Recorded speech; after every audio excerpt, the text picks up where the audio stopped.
click record and then Public Health Institute. I am actually at the NATO conference today, sitting outside in Florida, and it's very, very warm.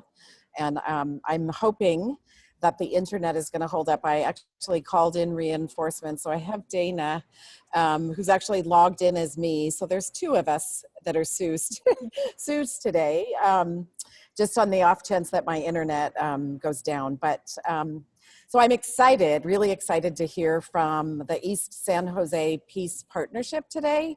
So they're going to talk about their ACH work in Santa Clara County. So we have Maritza Rodriguez, who's the Violence Prevention Program Manager, and Mariana Jimenez Alvarez, who is the Peace Partnership Backbone Coordinator. And I think you were, when we talked earlier, that you've been at this about a year, right? So you're still learning all the time, but I'm really excited for you to share your story. And if folks have questions that they want to ask, go ahead and put them in the chat box. Do you guys want to wait till you're done to do the questions, or how do you want to handle that today? Yeah, we prefer at the end. Great. Yeah. Very good. Okay, take it away. All righty, we're gonna turn off our camera.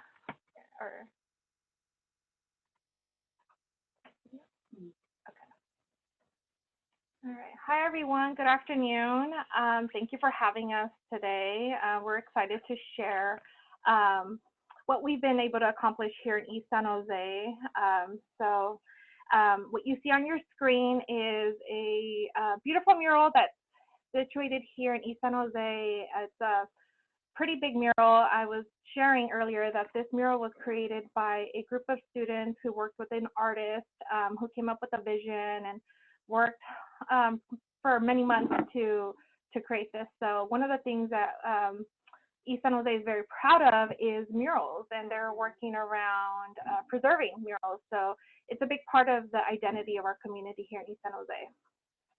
All right, so just to get started, the partnership is a multi-sector collaborative that's working to prevent violence and trauma in East San Jose.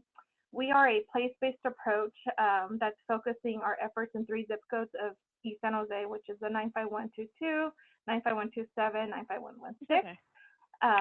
The partnership is structured with a governing body that oversees 6 work groups, which we'll go into more detail later. And the work groups focus on strategies and interventions that were identified by community members and partners that are all connected back to the vision of the partnership. Just to share with you, the East San Jose aspiration is to be a healthy, peaceful, and empowered community. Oops. Go ahead and go. Okay. So just to go over the agenda, what we're going to cover today, we're going to give you some background on the county itself, and then down to the partnership. Give you an overview of our structure, our governance structure as well, and then our portfolio of interventions, give you some background on our wellness fund, and share with you where we're headed in terms of sustainability of the partnership. And then we'll open it up for Q&A. All right, Santa Clara County. So to give you guys some context of our county, we're almost a 2 million population here in Santa Clara County. Of the county's residents, 3% are African American, 34% are Asian Pacific Islanders, 27% are Latino, and 34% are white. More than half of our households have an annual income of greater than $75,000. Almost half of the residents are ages 25 and older and possess at least a college degree. And more than half of the residents speak a language other than English at home. And more than a third of our residents are foreign-born. We have 15 cities in our county, spanning from Palo Alto to Gilroy.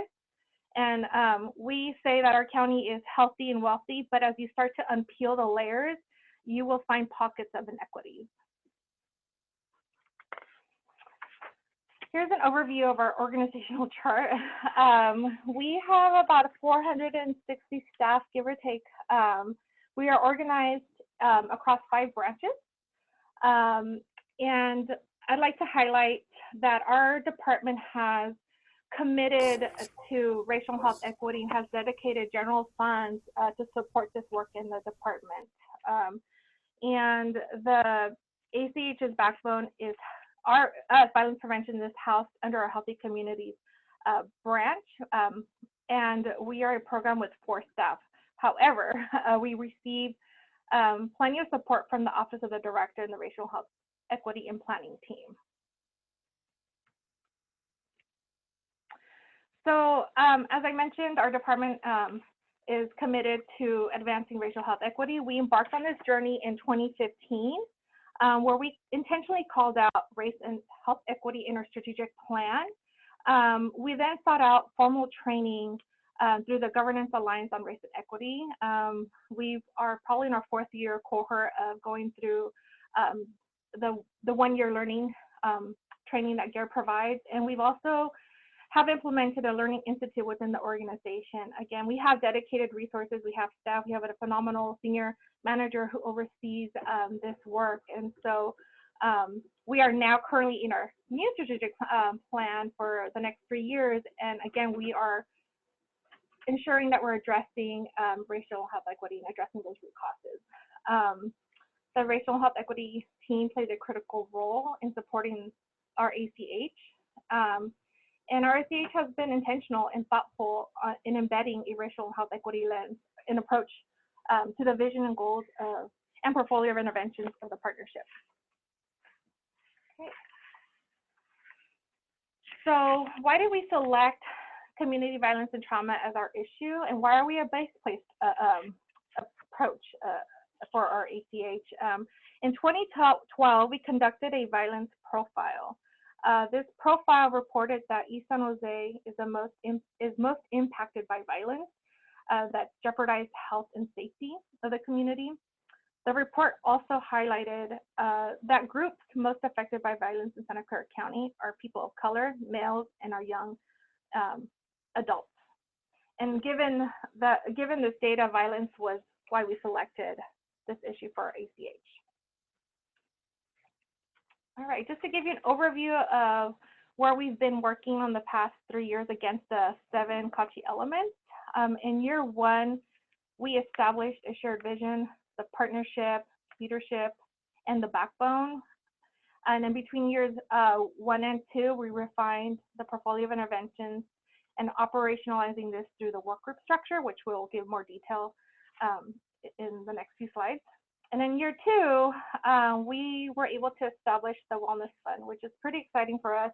And I'll go into more detail for the end of this presentation.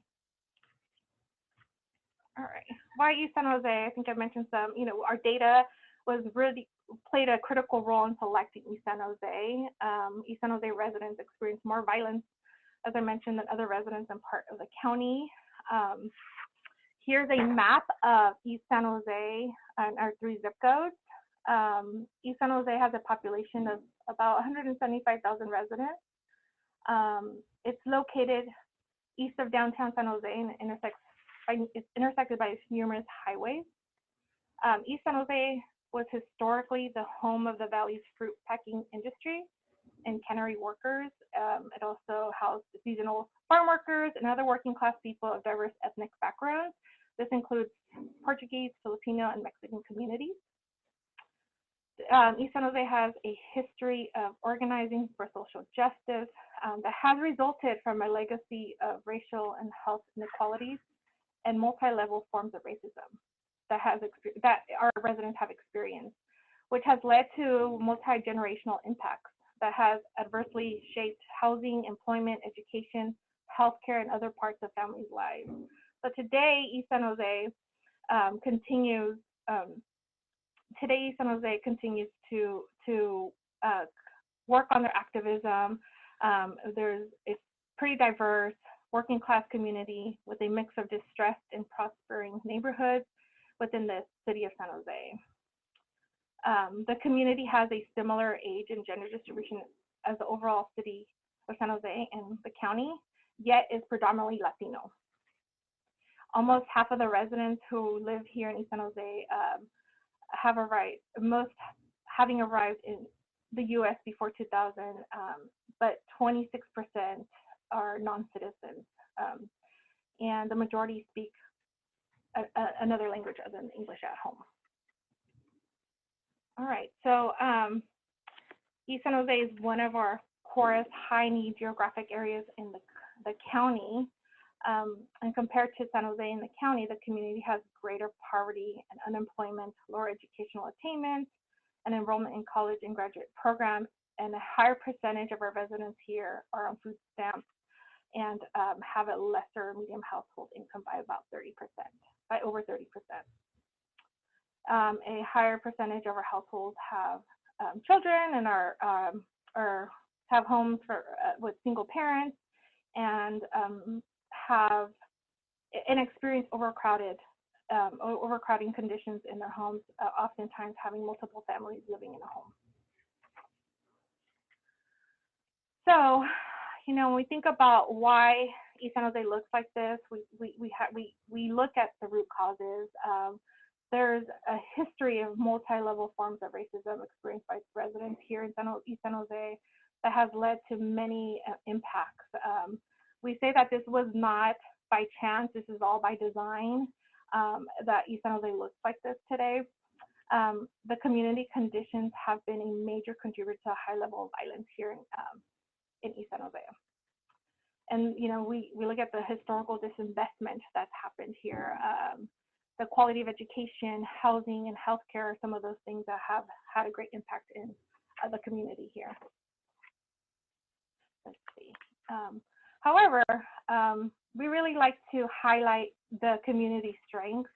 There is a lot of community pride in East San Jose. Just by driving through here, you will see that there's a lot of, you can identify the culture in East San Jose. There's a lot of history of activism, and there's a lot of pride in the community here. There's a lot of efforts, local efforts, grassroots efforts to make East San Jose a better, safer, and thriving community. But we are also working on interacting with these conditions that have led to high level community violence and trauma in East San Jose. We are definitely working on this by building on its strengths, and we're also working on this through the partnership, on our collective efforts, and really shifting the way that we do work and the way that we work with community. And we like to say that we're not empowering this community. The community is already empowering. They're already doing this, but I think we see ourselves as a resource to help get them to the next level, a resource to whether we're funding activities or interventions, or just a resource to collectively share a common voice or narrative to change the way that people see East San Jose. All right, so what does PEACE stand for? The PEACE Partnership stands for Prevention Efforts to Advance Community Equity. And the partnership is made up of East San Jose residents, small businesses, clinical, community health, social services, family resources, and grassroots organizations, and numerous county and city agencies. And about 30% of our partners are East San Jose residents.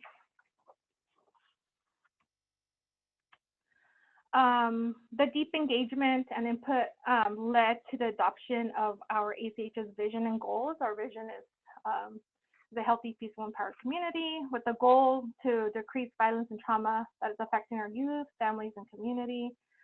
We're working on advancing cultural capital and relationships, and we're hoping to influence equitable economic opportunities and investments back to East San Jose. The leadership team that oversees the partnership periodically reviews the visions and goals. We also have bylaws to ensure that racial health equity is an integrated principle and priority, and that there are effective mechanisms of accountability and transparency between partners, the leadership, and the broader community. I like to note that these goals are not new and represent decades of aspirational work in this community, and they also embrace the public health approach to violence prevention. Our PEACE values. The PEACE Partnership is centered in community. We are working on shifting the power on who's making those decisions. We're operationalizing the portfolio of interventions through a distributed leadership model. We are focusing on, as I mentioned, community strengths. We are centering healing and wellness, recognizing that practices need to be put in place not only to understand what's happening, but what's happened to communities. All right, in an effort to share with all of you how we're operationalizing this work, we attempted to put a visual together to share with all of you, and when we get to communicate to others about what the partnership is doing, we like to bring this out just to get people's reactions. So this is how we, in our minds, think that this is being operationalized. As I mentioned, we're a place-based focus in 3 zip codes of East San Jose. You have the leadership team that is our governing body, which has 29 voting members. The backbone support is our health department, our violence prevention program, and we currently have a contract with Prevention Institute. They provide communication, evaluation, and basically backbone support to us. On the other side, we have the Wellness Fund, which is operated by a Valley Medical Foundation. This is also, the Wellness Fund is also working closely with the Finance and Sustainability Work Group, which I can give you an overview or a little more detail later on how we're operationalizing the Wellness Fund. But in the purple box, you'll see all the work groups, and then, as I mentioned, Finance and Sustainability, and the VMC Foundation right in the center, because they are very critical to this work to seeking ongoing funding for sustainability. Mm-hmm. And then around, you have all our projects, interventions, and hoping to address community violence and trauma in East San Jose. All right, I'm gonna now turn it over to Mariana, who will give you an overview of how we got to our portfolio interventions and how we've engaged community residents throughout this process. So thank you, Marisa. So first of all, I'm going to start off by providing a little bit of background and how we identified the current 14 portfolio of interventions that we have right now. So we actually narrowed down, we started off with 30 and we narrowed it down to 14 portfolio of interventions.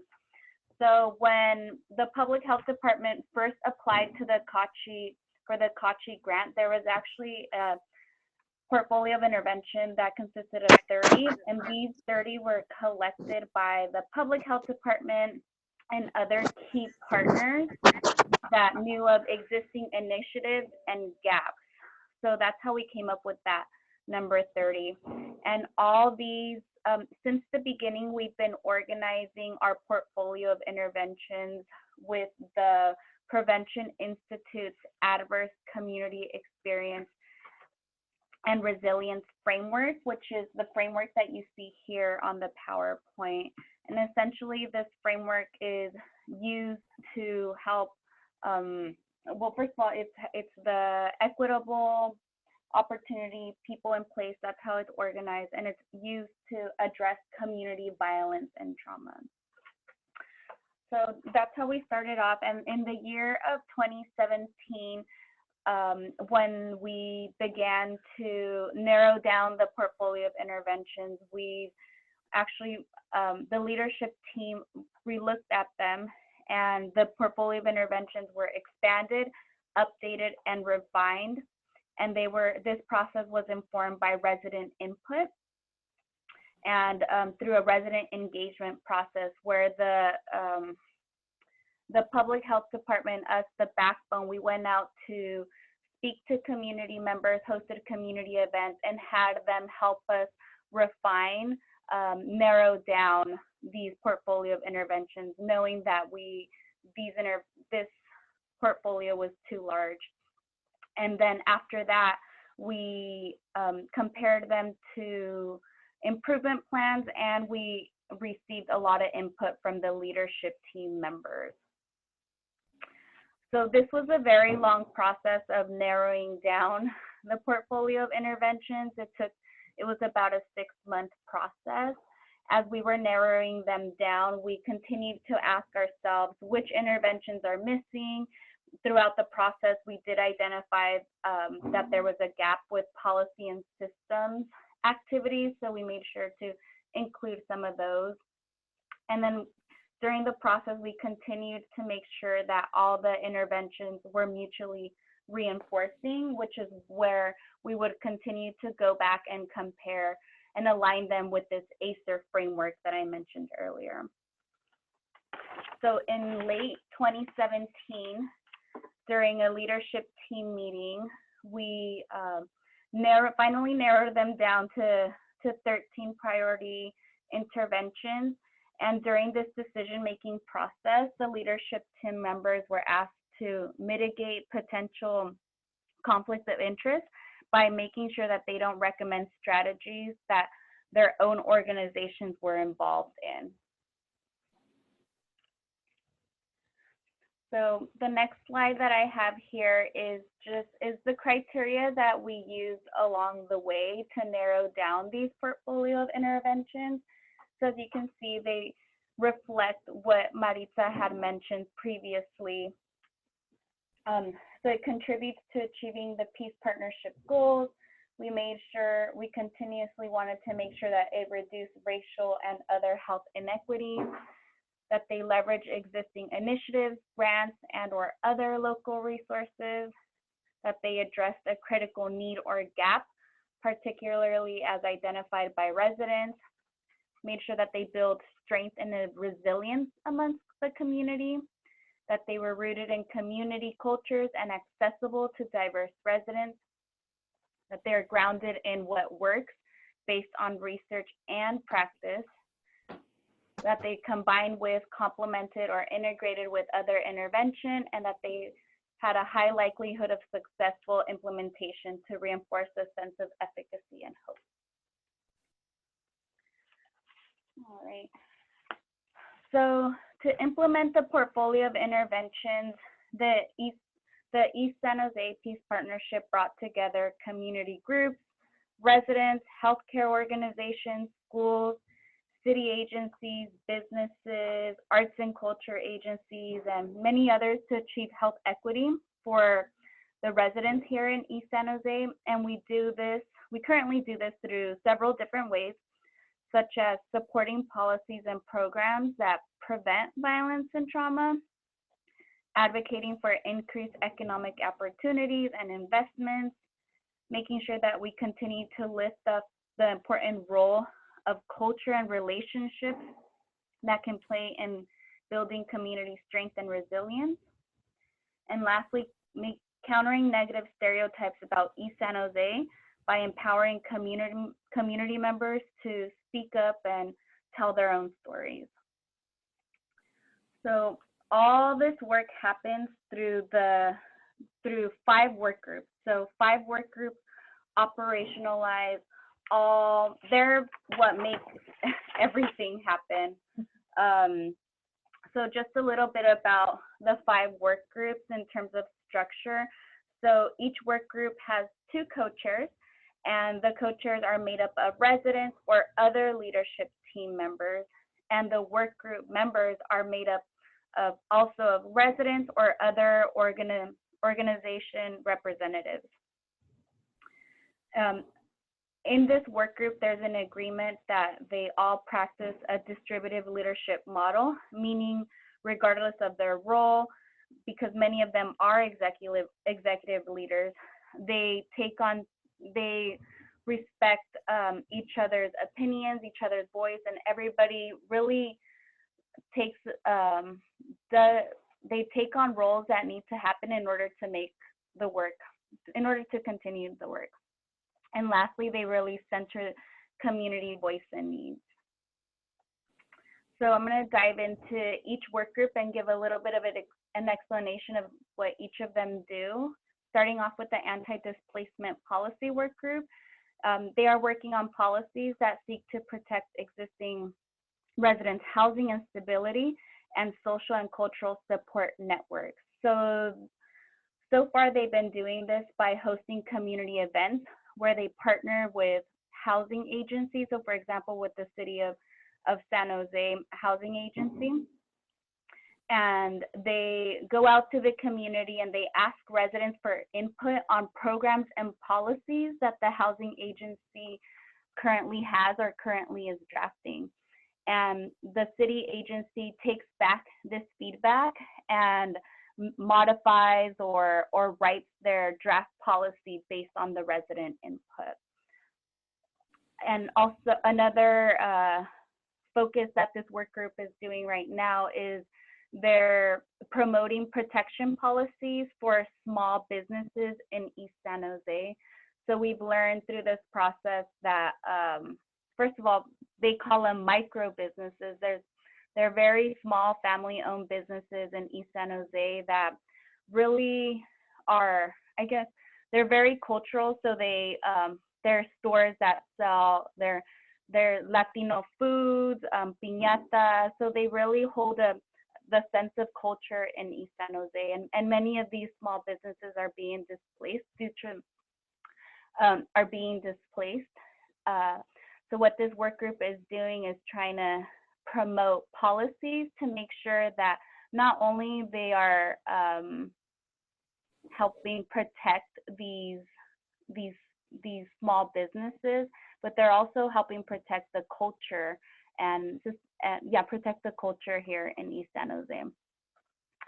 So the second work group is the Promotores to prevent intimate partner violence. Their focus is on strengthening social networks, promoting norms that support safe relationships, and encourage willingness to take action on intimate partner violence as a community issue. So the way they're doing this right now is that they are in the process of trying to hire 50 promotores. So the idea is to have 50 promotores that represent the entire community. So having them speak Spanish, be from the Vietnamese community, hire youth and even men, and have them promote healthy relationships through education, through classes, and through being a resource. Another way that they are planning to do this work is by engaging men. That it's a huge piece to shift the gender norms. And currently they're in the process of implementing the Coaching Boys into Men model, which is where they train high school coaches, and those high school coaches would talk to students about healthy relationships. So the third work group is the Gun Safety and Violence Prevention Work Group, and they're working on the adoption of comprehensive policies and practices for gun safety and violence prevention, and also raising awareness that gun violence is preventable. So they have a large education campaign going on around gun violence. They train providers on gun violence restraining orders, and they are in the process of recruiting more residents so they can lead these efforts. All right. So the fourth work group that we have is the Leadership and Placemaking Work Group. They focus on making physical improvements to teen and community centers to promote healing, well-being, and community pride, and to increase social inclusion and connectedness. And they're also focusing on neighborhood beautification. So currently this work group is working on advocating for a community center that was closed down many years ago, that was very popular and very well used amongst the community. It had a community clinic, a lot of resources and organizations, and it was there was also a large gym that was used by many soccer clubs. But unfortunately, it closed down due to money fraud, and it continues to be closed because of politics. Realistically, it's owned by several different government agencies. So the youth are actually taking the initiative and taking a step up to they're advocating to open up this community center that was closed down, and they're really leveraging the peace partnership collective model that we have, because how Maritza mentioned, we do have 27 voting, we do have 27 leadership team members, and majority of them are executives from different government agencies and organizations. So they're trying to work with them to figure out ways on how to reopen that community center, and ultimately taking control of the space as well. So being able to identify what services the community center will have. In addition to that, they're also working on promoting policies that preserve and create new murals. And so far, they've developed a map of what they want their community to look like in 20 years, as opposed to identifying where it's more of like asset mapping. So that's what they've developed so far. And lastly, we have the Clinics for Peace work group. Their focus is on clinical services and clinical community linkages. Currently, their focus is on intimate partner violence. They chose intimate partner violence because it was an issue that was identified by the community in East San Jose. And they are working with clinics to provide universal education on intimate partner violence. I do want to mention that the clinical community linkage and clinical service portfolio of intervention is an intervention that is that exists due to CACHI requirements. It was not an intervention that was identified by residents. So I think that speaks really to why this work group has struggled, or it speaks to why this work group has had challenges in identifying on what to focus on and what to do. It's because it doesn't have a direct ask from the community. And I'm gonna go ahead and turn it over to Maritza to speak on the Wellness Fund. Sure. So, as I mentioned earlier, we successfully established our Wellness Fund. It was established in April of 2018. We call this a game changer. This is allowing us to do work differently. It's allowing, if you are from a county government agency, you know how difficult it is to fund interventions at a very grassroots community level, or to even stipend community residents for their participation input in this work. So the Wellness Fund has provided a lot of freedom to this work. So we, in the process of establishing the Wellness Fund, I would say it took about a year or so for this to happen. There was an ad hoc group from the leadership team who came together and created this criteria that you see on the screen, and ultimately decided to select our Value Medical Foundation, which is as a Wellness Fund operator, which is a local nonprofit organization who is a community fundraising arm to our local county hospital. It was very important that the Wellness Fund operator that was selected had both the infrastructure and experience to support the needs of the partnership. The Wellness Fund supports the three functions that you see here on the screen, and is currently working on attracting and weaving funding and resources to support the long-term sustainability of the partnership beyond CACHI funding.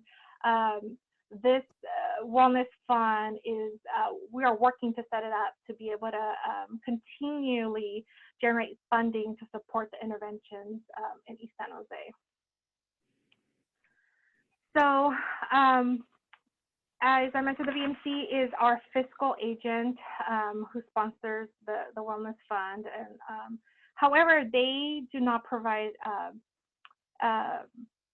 however, they do not make any decisions on funding. That happens at the leadership level, where we do make this, when we make decisions about what gets funded, we make decisions by voting. The 29 voting, the leadership team members have voting rights, and they're the ones that make those decisions on who receives funding. And proposals are put in place, proposals are presented to the larger leadership teams so we can have a discussion and then take a vote from there. However, as I mentioned earlier, the Finance and Sustainability Work Group, they see themselves as a backbone to this work, has put in place some mechanisms for our work groups to seek funding opportunities. They are working really closely with us as a backbone to help shape work plans at the work group level. And they are a phenomenal group of partners who've taken on this role, and they take it really seriously and are really thinking about the future and the sustainability of the partnership. So currently, the Wellness Fund has been able to fund some of the youth intervention work last summer and this summer. We're able to pay for our resident leaders who serve as a co-chair or who serve on the leadership team. We do value their time and input, and we always say, as we're here as organization, we're representing an organization and we're receiving a paycheck, we think that we should also take care of our resident leaders. And then we also we look at this Wellness Fund to fund other local grassroots efforts that are maybe not necessarily sitting around the table, however, do align with the vision and goals of the partnership. Okay, I think we're close to time. In terms of sustainability, you know, our role as a backbone is really to maintain all these pieces. We do attend mostly all work group meetings. We have staff assigned to them. We have meetings monthly with either the leadership team or the co-chairs. It's just ongoing communication, really, honestly, to keep this work going. And there's just a commitment from the department to sustain this work beyond the COTCHI funding. It's really embedded in the work here in our violence prevention program. And you know, what we say is unique to this partnership is just the collective action. We say this is very aspirational. It's a movement building, definitely centered in community with a public health approach. And again, the Wellness Fund, we see it as our community bank. And again, a game changer in the way that we do our work here in East San Jose. What's next for the partnership? We're going to continue to implement and refine our portfolio of interventions. At the work group level, we're working on work plans and evaluation plans with sustainability at the forefront of this. We're going to strengthen our data analytics and data sharing. There's a few activities that we're doing around data and ongoing community and partner engagement. Our North Star, our big vision for the partnership is to have more resident leaders at the table and have less systems partners sitting around the table making decisions. And we hope to build more capacity building opportunities for our resident leaders. All right. I think we're done with the presentation. Now we can open it for questions. Where did it go? I don't know how to do it. That was amazing. Thank you so much. Are there questions that folks have?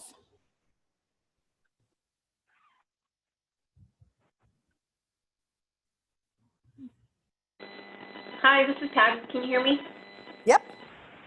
Hi, my one question is, so I was really fascinated by your portfolio of interventions, and I'm wondering, are those all new strategies that your governance team developed, or do they represent existing work in the community, or is it a combination of both? I think there's a combination.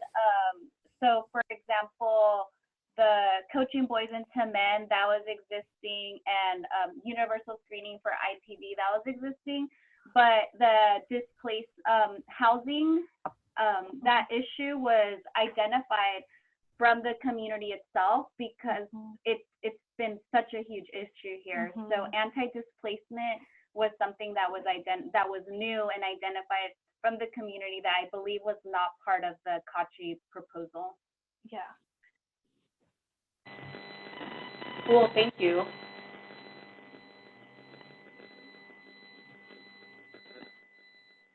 Can I ask another question? Please, have at it, Patty. Yeah, please. Who carries forward the work and the portfolio of interventions? Is it divided by your work group? because I noticed your work groups also have sort of different themes that they specialize in. So who kind of champions that? Yeah, it's all the work is happening at the work group level. We as a backbone provide a lot of support to the work groups to ensure that they're able to move forward. That we see them, they're the experts in these areas, and so they're also continuously revisiting their membership, seeking other partners, either community residents or agencies to help support the interventions that they've outlined. I want to emphasize like the backbone support. In addition to us, it's also the finance team. So when we ask the work groups to apply for funding, the finance team makes themselves available and continues to make themselves available to help them develop these proposals, so they can ensure that it'll be a smooth process and that they will receive the funding to make this happen. Wow. I have to say there's a big commitment from our partner agencies, and this work is really it started from these deep relationships that people have here in organizations, and a lot of leveraging, a lot of thinking behind expanding or making it part of their organization. In January, Mariana and I had an opportunity to meet with each of the leadership team members to ask why are they committed to this work, what brings them, what draws them to this work, and asked if there's an alignment to their organization. And some of them said, yes, there's an alignment opportunity for us to expand what we're doing here, to learn how do we do this better, how to work centering it in community. And then others were just a commitment to the community because they were either from here, have a lot of roots here, and so it's so good to hear. I feel there's just a lot of commitment and heart into this work. Hi, this is Jim. I have a question about the working groups as well. Do you, are they set their own schedules and meeting dates and times? You as the backbone don't offer any support in that area? We do. There's probably one work group that's actually a couple work groups, maybe two work groups that are on top of it, and their co-chairs really take on that lead role and do all the scheduling and communication. But we do a lot. We've divided the team up here to ensure that we're on top of it as well and lend that hand and support. So it does take a lot of your time to do that. And do they meet monthly or?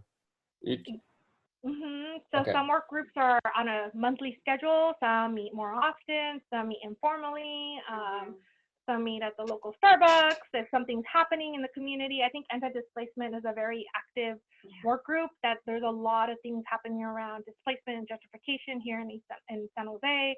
And so there's a lot of movement because of what's happening at the city and county level that affects housing, and so they're pretty active. Yeah, I do want to say though that the feeling that I get, the reason why some co-chairs can't take on this like scheduling and coordinating and I guess like the more of the administrative task is really it's because this is their second job.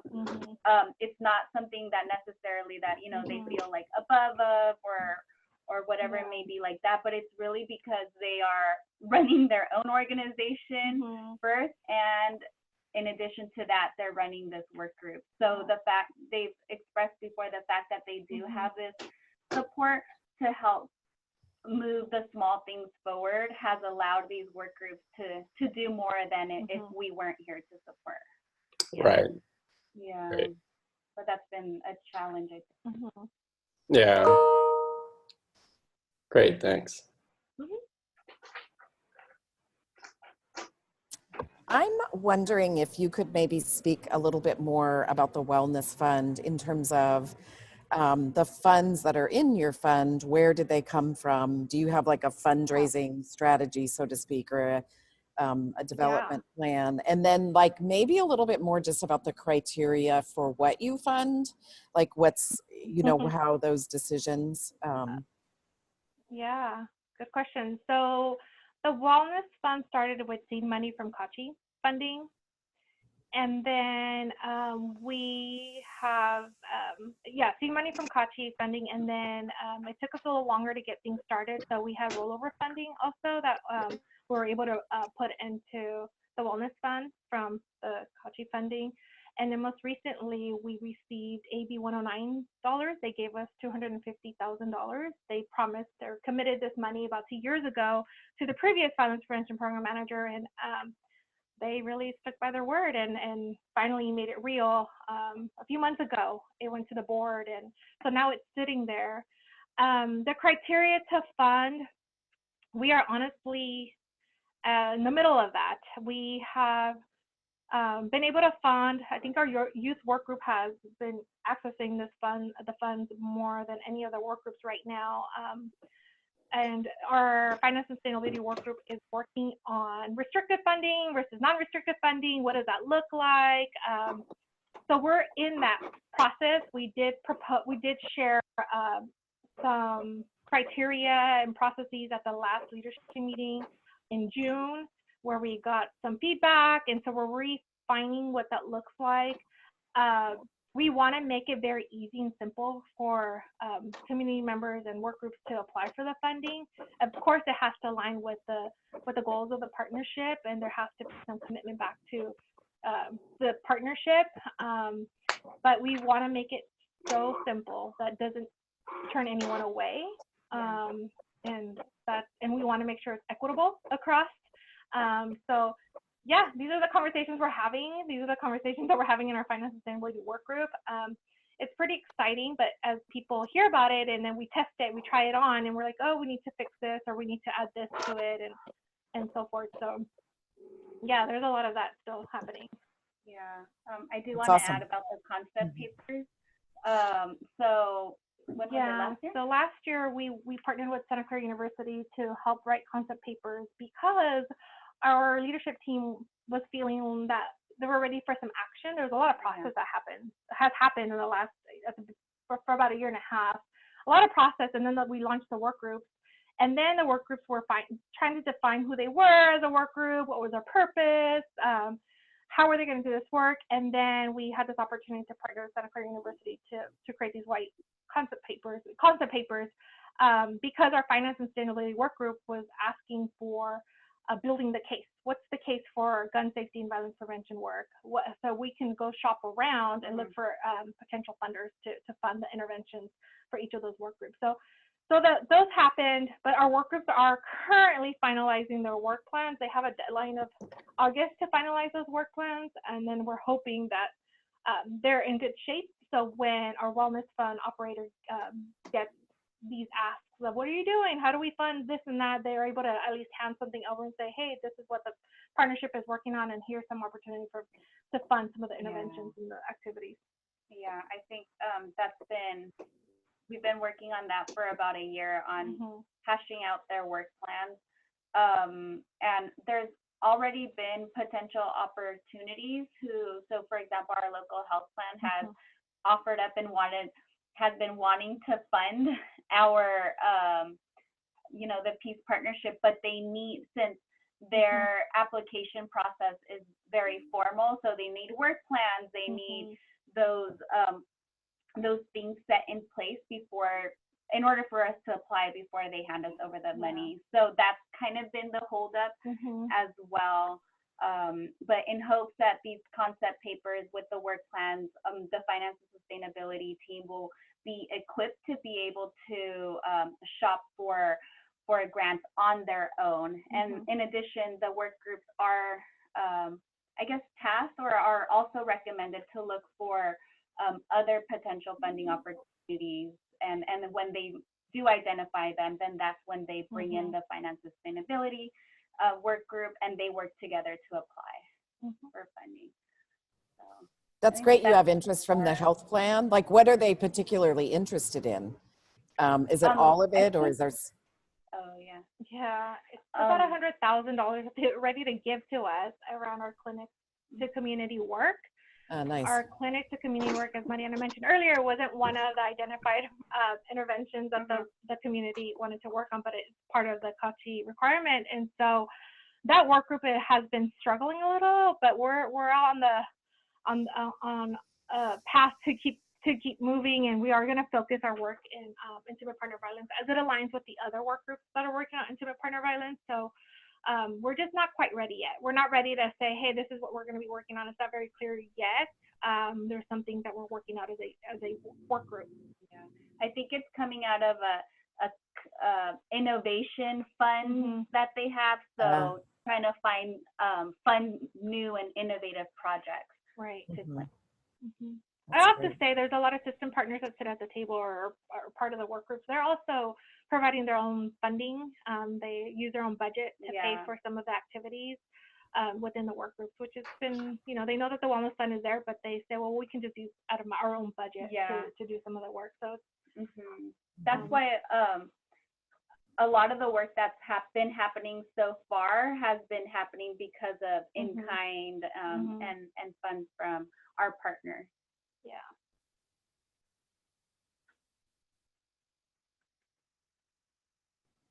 Great. Other questions?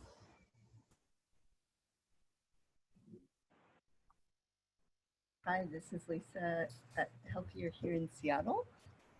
I have a question about the Wellness Fund in terms of, is there like a target number you're trying to fundraise, or is it more as each project comes up, funding specific projects? Good question. I don't think I've heard a target number from the partnership. I think the idea is that there's enough funding there to continuously support the partnership beyond CACHI funding. We don't know. Yeah, and I think we have an awesome wellness fund operator who is well known and well liked in the community. So he has a lot of people he can tap into to continue to fund our wellness fund. However, as we mentioned, we're trying to catch up to all of that, and there's a lot of interest in our wellness fund and how we're doing it here, and it's all new to us as well. It's new to the department. It took a long time to get it established because of the legal I guess there's a lot of legal issues around it, or there's a lot of concerns on how we're doing this and so forth. But as a backbone organization, it has been amazing to have the wellness fund to be able to do the things that we do. It's been great for us. I think we actually recently established an annual line item in the wellness fund to support the backbone beyond CACHI funding. So yeah, I think I know it's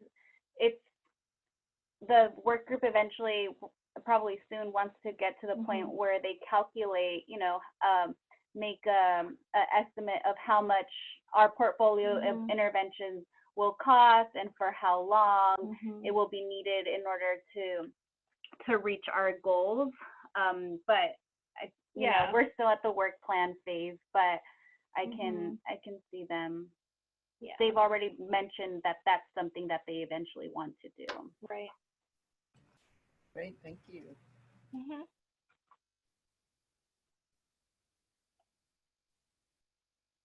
Looks like we just have a couple more minutes. So any other questions, or Dana, you have anything you want to share?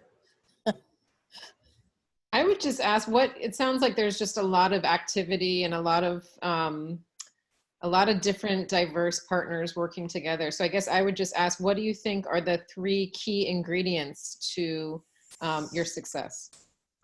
That's a good question. I like to say there's a lot of heart, there's a lot of trust, relationships, heart, trust, and relationships. And I think I would say commitment to East San Jose. A lot of commitment. You have a lot of people who are from city and county agencies who grew up here. This is their home. These are their roots. And so in their own organizations, they have some decision-making power, and they're able to really shift to their work towards East San Jose. I think I have to say that. I think personally, when you're doing this work, we work with our heart a lot. It goes beyond your scope of work. You go above and beyond, and I really our team here is really connected to residents, and I guess, I don't know, our boundaries are, we don't really have boundaries when we're working with community. I think we were just always a resource and a call away to be able to help and step in. And we do show up. We say this, that we show up, whether it's related to the goals of our program or the goals of the partnership, we just show up. And I think that's part of building a relationship and building some visibility around in the community.